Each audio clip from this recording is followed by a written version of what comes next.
ಬಂದ ಅನುದಾನ ಬಳಕೆ ಮಾಡದೆ ಹೊಸ ಅನುದಾನ ತರದೆ ಕ್ಷೇತ್ರ ಅಭಿವೃದ್ಧಿಯಲ್ಲಿ ಶಾಸಕರು ವಿಫಲರಾಗಿದ್ದಾರೆ ಎಂದು ಮಾಜಿ ಶಾಸಕ ಪಿ ರಾಜೀವ್ ಆರೋಪ ಮಾಡಿದ್ದಾರೆ. ರಾಯಬಾಗ ತಾಲೂಕಿನ ಕುಡ್ಚಿ ಮತಕ್ಷೇತ್ರದ ಅಲ್ಕುರೂರಿನ ತಮ್ಮ ಕಚೇರಿಯಲ್ಲಿ ಮಾಧ್ಯಮಗೋಷ್ಠಿ ನಡೆಸಿ ಮಾತನಾಡಿದ ಅವರು, ನಾನು ಶಾಸಕನಾಗಿದ್ದ ಸಮಯದಲ್ಲಿ ಹಾರುಕೆರೆ ಪಟ್ಟಣದ ವಾರ್ಡ್ ಸಂಖ್ಯೆ 3ರ ಎಸ್ಸಿ ಕಾಲೋನಿಗೆ ಅತಿ ಅವಶ್ಯಕ ಚರಂಡಿ ಕಾಮಗಾರಿಗಾಗಿ ಹಾಗೂ ಕೆರೆ ಅಭಿವೃದ್ಧಿಗಾಗಿ ಮಂಜೂರು ಮಾಡಿಕೊಂಡು ಬಂದಿದ್ದ ಅನುದಾನಗಳನ್ನು ಕುಡ್ಚಿ ಶಾಸಕ ಮಹೇಂದ್ರ ತಮ್ಮಣ್ಣನವರ ತಮ್ಮ ಇಚ್ಛಾಶಕ್ತಿಗೆ ಅನುಗುಣವಾಗಿ ಅನುದಾನಗಳನ್ನು ಬದಲಾವಣೆ ಮಾಡುತ್ತಿದ್ದಾರೆ ಎಂದು ಬಿಜೆಪಿ ರಾಜ್ಯ ಪ್ರಧಾನ ಕಾರ್ಯದರ್ಶಿ ಪಿ ರಾಜೀವ್ ಆರೋಪಿಸಿದ್ದಾರೆ. ನಾನು ನನ್ನ ಅವಧಿಯಲ್ಲಿ ಮಂಜೂರು ಮಾಡಿಸಿದಂತಹ ಕಾಮಗಾರಿಗಳನ್ನೇ ಈಗಲೂ ಪೂಜೆ ಮಾಡಿ ಅವೆಲ್ಲವೂ ನಾನು ಪೂಜೆ ಮಾಡಿ ಬಿಟ್ಟಿದ್ದನ್ನು ಈಗ ಮತ್ತೊಂದು ಸಾರಿ ಪೂಜೆ ಮಾಡಿ ಪ್ರಾರಂಭ ಮಾಡಿಸ್ತಾ ಇದ್ದಾರೆ. ನನಗೆ ನೆನಪಿದೆ, ಒಂದು ಸಾರಿ ಸಂತೋಷ ಎಷ್ಟನೇ ವಾರ್ಡ್, 2ನೇ ವಾರ್ಡ್, ಹಾರುಕೆರೆಗೆ 3ನೇ ವಾರ್ಡ್. ಅದು ಸ್ಪೆಸಿಫಿಕ್ ಆಗಿ ಆ ವಾರ್ಡಿನ ಒಂದು ಹೆಣ್ಣು ಮಗಳು ತನ್ನ ಮಗುನ ಎತ್ಕೊಂಡು ಬಂದು ತೋರಿಸಿತ್ತು ನನಗೆ. ನೋಡಿ, ಮಕ್ಕಳ ಆರೋಗ್ಯ ಎಷ್ಟು ಕೆಡ್ತಾ ಇದೆ, ಸೊಳ್ಳೆ ಕಚ್ಚಿ ಮಕ್ಕಳು ಕಾಯಿಲೆಗೆ ಬೀಳ್ತಾ ಇದ್ದಾವೆ, ಇದೊಂದು ಚರಂಡಿಯನ್ನು ಮಾಡಿ ಅಂತ. ಆ ಚರಂಡಿಗಾಗಿನೇ 12 ಕೋಟಿ ರೂಪಾಯಿ ವಿಶೇಷ ಅನುದಾನ ತಂದಿದೆ, ಕೇವಲ ಒಂದು ಚರಂಡಿ ಮಾಡಲಿಕ್ಕಾಗಿ, 3ನೇ ವಾರ್ಡಿನ ಒಂದು ಚರಂಡಿಗಾಗಿ. ಸೊ ಅದು ಅಪ್ರೂವಲ್ ಆಗಿ ದುಡ್ಡು ಬಿಡುಗಡೆ ಆಯಿತು. ಆನಂತರ ಚುನಾವಣೆಯಲ್ಲಿ ನಾನು ಸೋತೆ. ಅದೆಲ್ಲ ಟೆಂಡರ್ ಹಂತಕ್ಕೆ ಬಂದಿರುವಂತಹ ಸಂದರ್ಭದಲ್ಲಿ ಆ 12 ಕೋಟಿ ರೂಪಾಯಿಯನ್ನು ಬೇರೆ ಉದ್ದೇಶಗಳಿಗೆ ಅದನ್ನು ಡೈವರ್ಟ್ ಮಾಡಿಕೊಂಡಿದ್ದಾರೆ ಶಾಸಕರು. ಸೊ ನಾನು ಈ ಶಾಸಕರಿಗೆ ಮನವಿ ಮಾಡುವಂಥದ್ದು, 3ನೇ ವಾರ್ಡಿನ ವಿಶೇಷವಾಗಿ ಎಸ್ಸಿ ಜನಾಂಗದವರು ಇರುವಂತಹ ವಾರ್ಡ್ ಅದು. ಅಲ್ಲಿ ಇಡೀ ಹಾರುಕೆರೆಯ ನೀರು, ಕೊಳಚೆ ನೀರು ಬಂದು ಅಲ್ಲಿ ಸ್ಟಾಕ್ ಆಗ್ತಾ ಇದೆ. ಹಾಗಾಗಿ ಆವಾಗಲೇ ಅದು ಟೆಂಡರ್ ಹಂತಕ್ಕೆ ಬಂದಿತ್ತು, ಇಷ್ಟೊತ್ತಿಗೆ ಕೆಲಸ ಮುಗಿದೋಗ್ತಿತ್ತು. ಅದನ್ನು ಬೇರೆ ಉದ್ದೇಶಕ್ಕೆ ಡೈವರ್ಟ್ ಮಾಡ್ತೀನಿ ಅಂತ ಹೇಳಿ ತಗೊಂಡು ಇವತ್ತಿನವರೆಗೆ ಹೊಸ ಅನುದಾನವೂ ತಂದಿಲ್ಲ ಅಲ್ಲಿಗೆ. ಹೋಗಲಿ, ಆ ಇರೋ ಹಣವನ್ನಾದರೂ ಬಳಸಲಿಲ್ಲ. ಅವರು ಒಂದು ವೇಳೆ ಡೈವರ್ಟ್ ಮಾಡಿ ಇದು ಪಿ ರಾಜು ಹೆಸರು ಬರುತ್ತೆ, ಅದಕ್ಕಾಗಿ ಇದನ್ನು ಡೈವರ್ಟ್ ಮಾಡ್ತೀನಿ ಅಂತೇಳಿ ತಗೊಂಡ್ರೆ ನನಗೇನು ಬೇಜಾರ ಇಲ್ಲ. ಬಟ್ ಇವರಿಗೆ ಹೊಸ ಅನುದಾನವನ್ನಾದರೂ ತಂದು ಕೆಲಸ ಮಾಡಬೇಕಿತ್ತು ಇಷ್ಟರೊಳಗೆ. ಅದನ್ನು ಕೂಡ ಮಾಡಲಿಕ್ಕೆ ಇವರಿಗೆ ಸಾಧ್ಯ ಆಗಲಿಲ್ಲ. ಹಾರುಕೆರೆ ಕೆರೆಗೆ ಇನ್ನು ಉಳಿದಿರುವಂತಹ ಕಾಮಗಾರಿಗೆ ಅಂತ ಹೇಳಿ ಒಂದು 5.5 ಕೋಟಿ ರೂಪಾಯಿಗಳನ್ನು ಇಟ್ಟಿದ್ವಿ ನಾವು. ಅದನ್ನು ಕೂಡ ಡೈವರ್ಟ್ ಮಾಡಿ ಬೇರೆ ಕಡೆ ಮಾಡಿದ್ದಾರೆ. ಸೊ ಒಂದು ಹೊಸ ಅನುದಾನ ತರಲಿಕ್ಕೆ ಇವರಿಗೆ ಸಾಧ್ಯ ಆಗಲಿಲ್ಲ. ಪ್ರಯಾರಿಟಿ ಮೇಲೆ ಅವುಗಳನ್ನು ಗುರುತಿಸಿ ಆ ಕೆಲಸವನ್ನು ಪೂರ್ಣನೂ ಮಾಡಲಿಲ್ಲ. ಡೈವರ್ಟ್ ಮಾಡಿಕೊಂಡು ಅದನ್ನು ಅಪ್ರೂವ್ ತಗೊಳಕ್ಕಾಗಲಾರದೆ ಆ ಹಣ ಕೊಳಿತಾ ಬಿದ್ದಿದೆ, ಹಣ ಕೂಡ ಬಳಕೆ ಆಗಲಿಲ್ಲ. ಸೊ ಕ್ಷೇತ್ರ ಹೇಗೆ ಅಭಿವೃದ್ಧಿ ಆಗುತ್ತೆ? 3ನೇದು, ಇಡೀ ಕುಡ್ಚಿ ಮತಕ್ಷೇತ್ರದಲ್ಲಿ ಕುಡಿಯುವ ನೀರಿನ ಹಾಹಾಕಾರ ಉಂಟಾಗಿದೆ. ಟ್ಯಾಂಕರ್ಗಳು ನೀರನ್ನು ಪೂರೈಕೆ ಮಾಡಲಾರದೆ ಬಿಲ್ಲನ್ನು ತಕ್ಕೊಳ್ತಾ ಇದ್ದಾರೆ. ಅಂದರೆ ಬರಗಾಲದಲ್ಲಿ ಕುಡಿಯೋ ನೀರಿನಲ್ಲೂ ಕೂಡ ಭ್ರಷ್ಟಾಚಾರ ಆಗಲಿಕ್ಕೆ ಬಿಟ್ಟಿದ್ದೀವಿ. ನಿಮಗೆ ಹಣ ತಿನ್ನಬೇಕು ಅಂತ ಆಸೆ ಇದ್ದರೆ ಅದಕ್ಕೆ ಬರಗಾಲದ ಕುಡಿಯೋ ನೀರಿನ ಹಣನೇ ಬೇಕಾ? 4ನೇದು, ಅಕ್ರಮ ಸಕ್ರಮ ಯೋಜನೆ ಜಾರಿಯಲ್ಲಿತ್ತು. ಒಬ್ಬ ರೈತ 20-25 ಸಾವಿರ ರೂಪಾಯಿ ಕಟ್ಟಿದ ಅಂದರೆ ಅವನಿಗೆ ಒಂದು TC ಲೈನು ಮತ್ತು ಕನೆಕ್ಷನ್ ಕೊಡುವಂಥದ್ದು ಆಗ್ತಿತ್ತು. ಈ ಸರ್ಕಾರ ಅದನ್ನು ವಾಪಸ್ ತಗೊಂಡಿದೆ. ಈಗ ಒಬ್ಬ ರೈತ ಒಂದು ಟಿ ಸಿಯನ್ನು ಕೂರಿಸ್ಕೊಳ್ಬೇಕು ಅಂದರೆ 3 ಲಕ್ಷ ಖರ್ಚಾಗುತ್ತೆ. 30-40 ಸಾವಿರ ರೂಪಾಯಿ ಸರ್ಕಾರಕ್ಕೆ ಕಟ್ಟಿಬಿಟ್ರೆ ಅಕ್ರಮ ಸಕ್ರಮದಲ್ಲಿ ಅವೆಲ್ಲವೂ ಆಗ್ತಿವೆ. 30-40 ಸಾವಿರ ಕಟ್ಟೋದಕ್ಕೆ ರೈತ ಒದ್ದಾಡ್ತಿದ್ದ, ಅದು ಈಗ 3-3.5 ಲಕ್ಷ ಕಟ್ಟುವಂತಹ ಪರಿಸ್ಥಿತಿ ಬಂದಿದೆ. ಶಾಸಕರು ರೈತರ ಪರವಾಗಿ ಧ್ವನಿ ಎತ್ತಲೇ ಇಲ್ಲ. ಶಾಸನ ಸಭೆಯಲ್ಲಿ ಅಧಿವೇಶನದಲ್ಲಿ ಇದರ ಬಗ್ಗೆ ಧ್ವನಿ ಎತ್ತಲೇ ಇಲ್ಲ.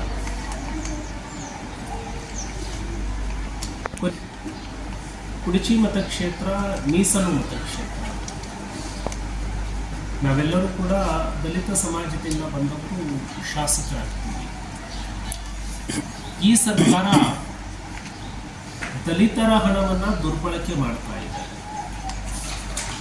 ಕಳೆದ ವರ್ಷ 11,400 ಕೋಟಿ SC STಗಳ ಅಭಿವೃದ್ಧಿಗೆ ಮೀಸಲಿಟ್ಟಂತಹ ಹಣ ಬೇರೆ ಉದ್ದೇಶಕ್ಕೆ ದುರ್ಬಳಕೆ ಆಯಿತು. ಈ ವರ್ಷದ ಬಜೆಟ್ನಲ್ಲಿ ಅದು 14,000 ಕೋಟಿ ಡೈವರ್ಷನ್ಗೆ ಇಟ್ಕೊಂಡಿದ್ದಾರೆ. ಅಂದರೆ 2 ವರ್ಷದಲ್ಲಿ ದಲಿತರ ಅಭಿವೃದ್ಧಿಗಾಗಿ ಬಳಸಬೇಕಾಗಿದ್ದಂತಹ 24,000 ಕೋಟಿ ಅದು ಬೇರೆ ಉದ್ದೇಶಕ್ಕೆ ಡೈವರ್ಟ್ ಆಯಿತು. ಭಾರತೀಯ ಜನತಾ ಪಕ್ಷ ಅವತ್ತಿನಿಂದ ಇವತ್ತಿನವರೆಗೂ ಕೂಡ ಗಟ್ಟಿ ಧ್ವನಿಯನ್ನು ಎತ್ತುತ್ತಾನೆ ಬಂದಿದೆ, ಸರ್ಕಾರದ ವಿರುದ್ಧ ಹೋರಾಟ ಮಾಡ್ತಾನೆ ಇದೆ. ಇವರು ಮೀಸಲು ಕ್ಷೇತ್ರದಿಂದ ಆಯ್ಕೆಯಾಗಿರುವಂತಹ ಶಾಸಕರು ಇದರ ಬಗ್ಗೆ ಒಂದು ಧ್ವನಿಯನ್ನು ಕೂಡ ಎತ್ತಿಲ್ಲ. ಸೊ ಇದು ದಲಿತರಿಗೆ ಮಾಡಿರುವಂತಹ ಬಹಳ ದೊಡ್ಡ ಅನ್ಯಾಯ ಅಂತ ಹೇಳಿ ನಾನು ಭಾವಿಸ್ತೇನೆ.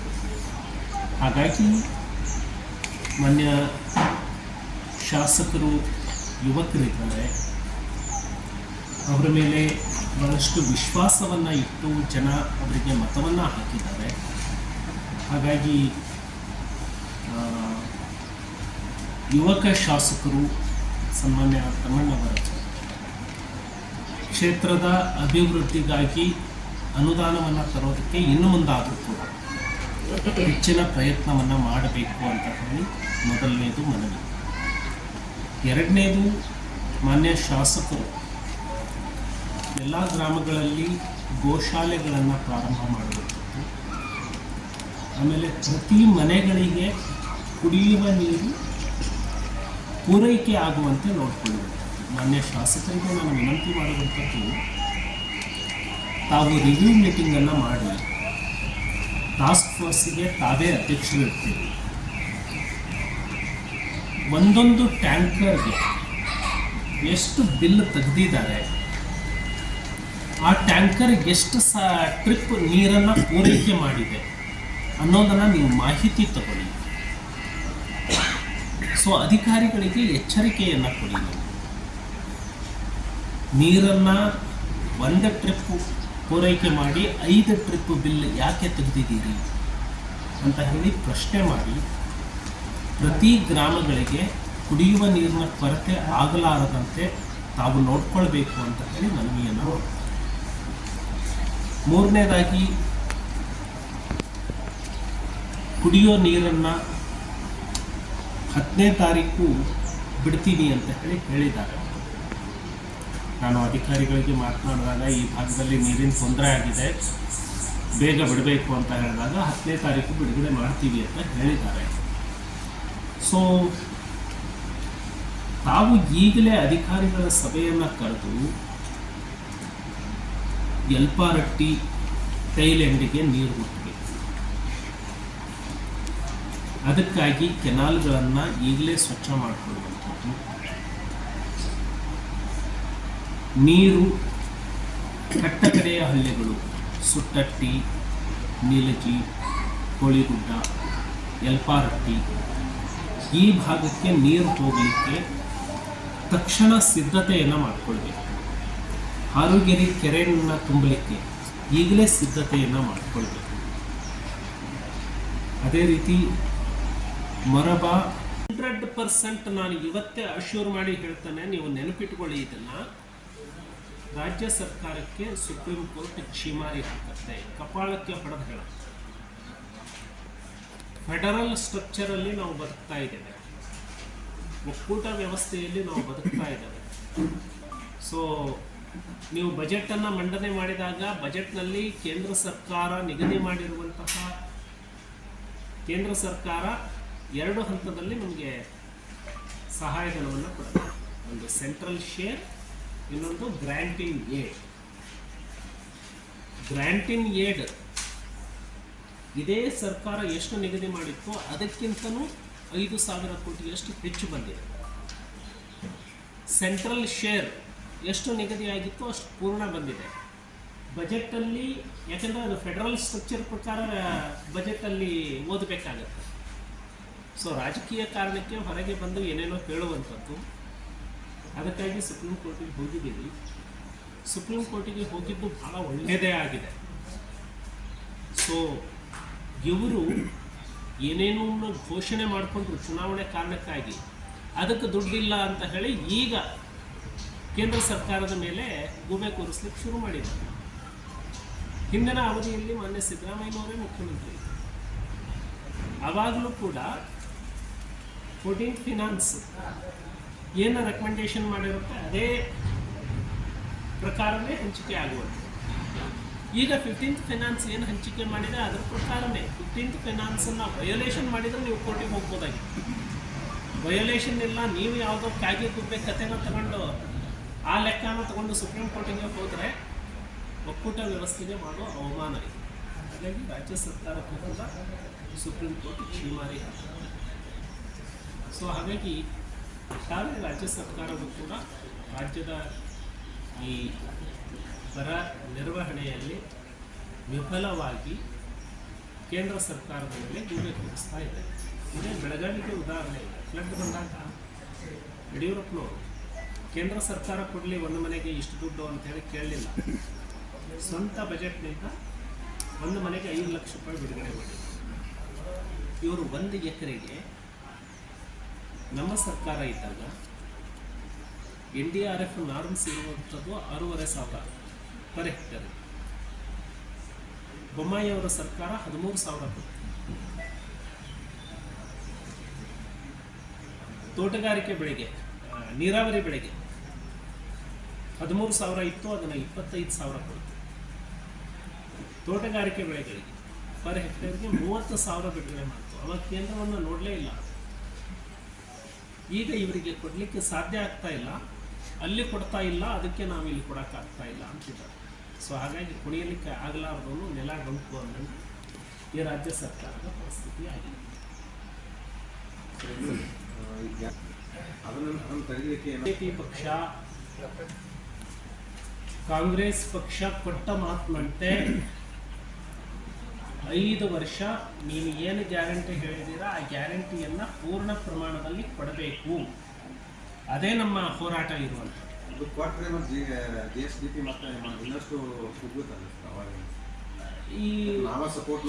ಈ ಪ್ರಶ್ನೆಯನ್ನ ಜನಸಾಮಾನ್ಯರು ಕೇಳ್ತಿದ್ರು.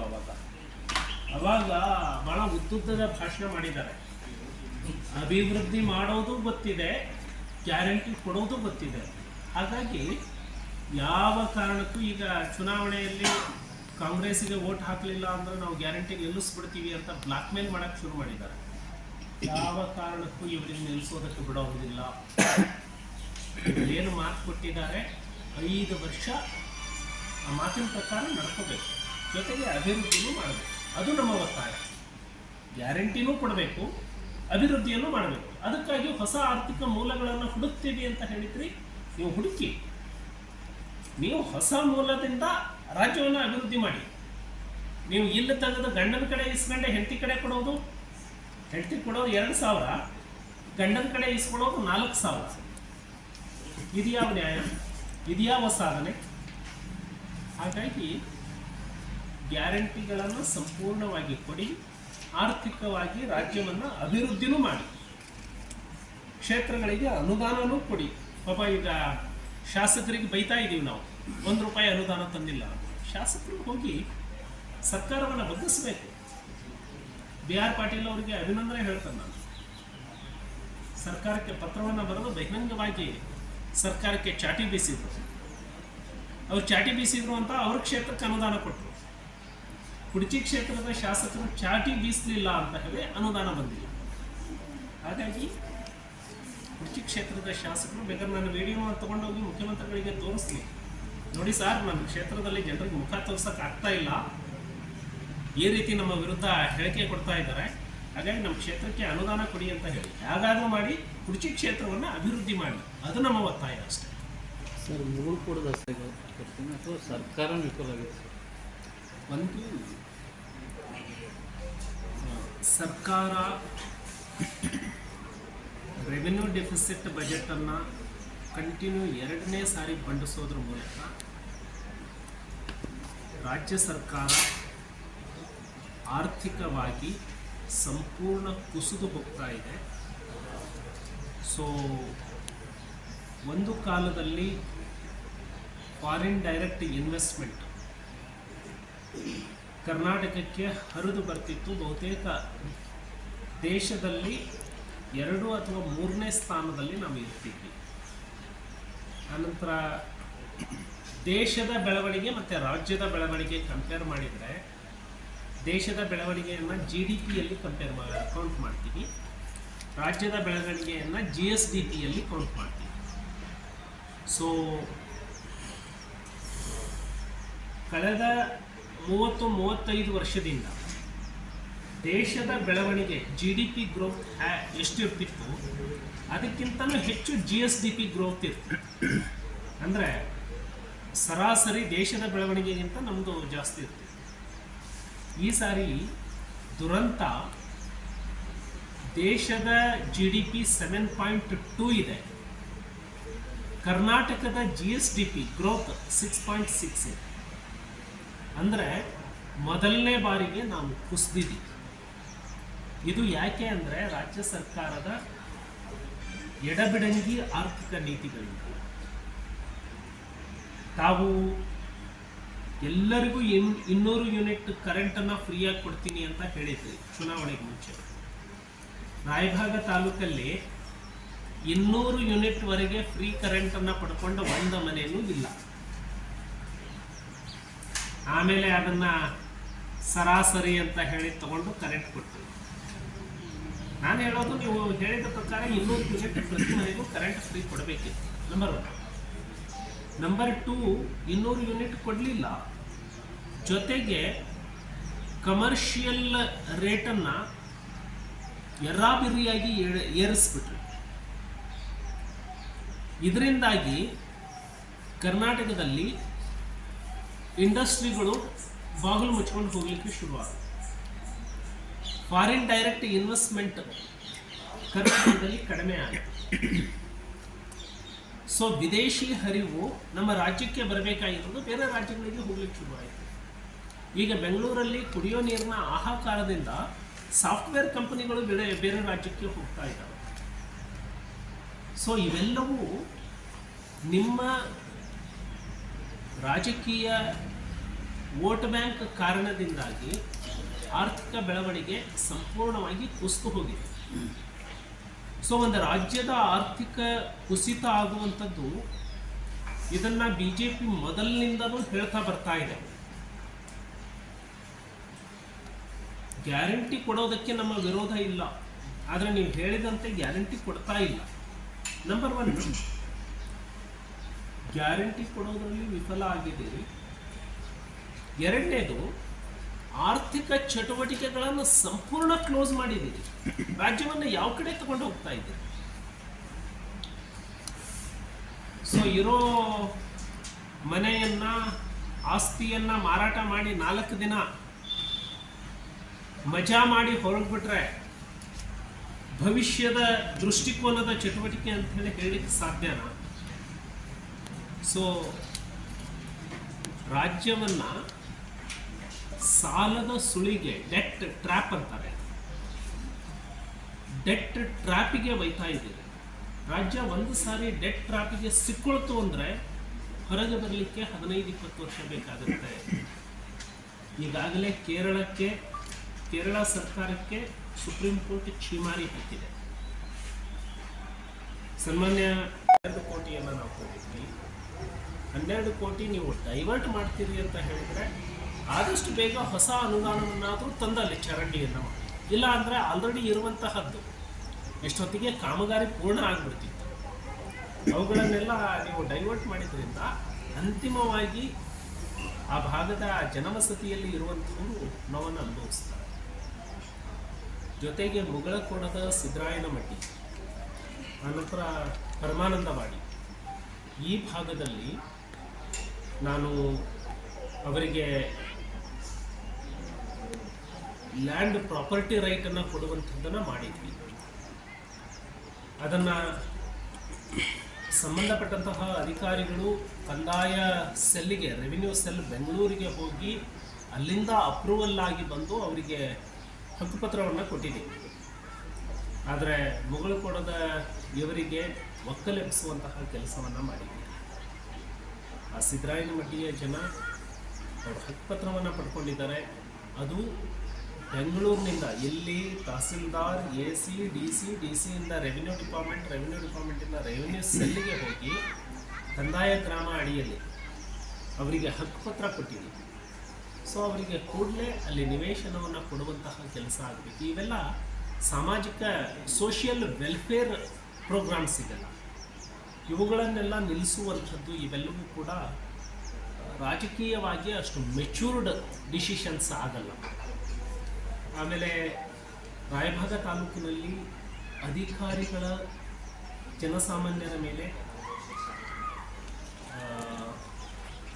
ದಬ್ಬಾಳಿಕೆಯನ್ನು ಮಾಡಲಿಕ್ಕೆ ಶುರು ಮಾಡಿದ್ದಾರೆ. ಸೊ ತಹಸೀಲ್ದಾರ್ ಆಫೀಸಲ್ಲಿ ಕೆಲಸಗಳು ಹಣ ಕೊಡಲಾರದೆ ಆಗ್ತಾ ಇಲ್ಲ. ಪೊಲೀಸ್ ಸ್ಟೇಷನ್ಗಳು ಸಿವಿಲ್ ಮ್ಯಾಟರ್ನಲ್ಲಿ ಇಂಟರ್ಫಿಯರ್ ಆಗ್ತಾ ಇದ್ದಾವೆ. ಸೊ ಅಮಾಯಕರ ಮೇಲೆ ಸುಳ್ಳು ಕೇಸುಗಳನ್ನು ಮಾಡಿಸುವಂಥದ್ದೇ ಸಾಧನೆ, ಅದಕ್ಕಾಗಿ ಪೊಲೀಸ್ ಸ್ಟೇಷನ್ ಇದೆ ಅನ್ನೋ ಭಾವನೆ ಜನರಲ್ಲಿ ಬರಲಿಕ್ಕೆ ಶುರುವಾಗಿದೆ. ಸೊ ಇವೆಲ್ಲ ಒಬ್ಬ ಕ್ಷೇತ್ರದ ಶಾಸಕನ ಜವಾಬ್ದಾರಿಗಳು. ಸೊ ಇವನ್ನೆಲ್ಲವನ್ನು ನಿಭಾಯಿಸಬೇಕು. ತಾವು ಯುವಕರಿದ್ದೀರಿ, ತಾವು ಕ್ರಿಯಾಶೀಲರಿದ್ದೀರಿ, ತಾವು ಇವುಗಳನ್ನು ಅತ್ಯಂತ ಮುತುವರ್ಜಿಯಿಂದ ಮಾಡಿದಾಗ ಜನಸಾಮಾನ್ಯರಿಗೆ ನ್ಯಾಯ ಸಿಗುತ್ತೆ. ಹಾಗಾಗಿ ಈ ಭಾಗದ ಬೆಳವಣಿಗೆಗಳು ಇವುಗಳನ್ನೆಲ್ಲ ಈ ಶಾಸಕರು ಮಾಡಬೇಕು ಅಂತ ಹೇಳಿ ನಾನು ವಿನಂತಿಯನ್ನು ಮಾಡ್ತೀನಿ.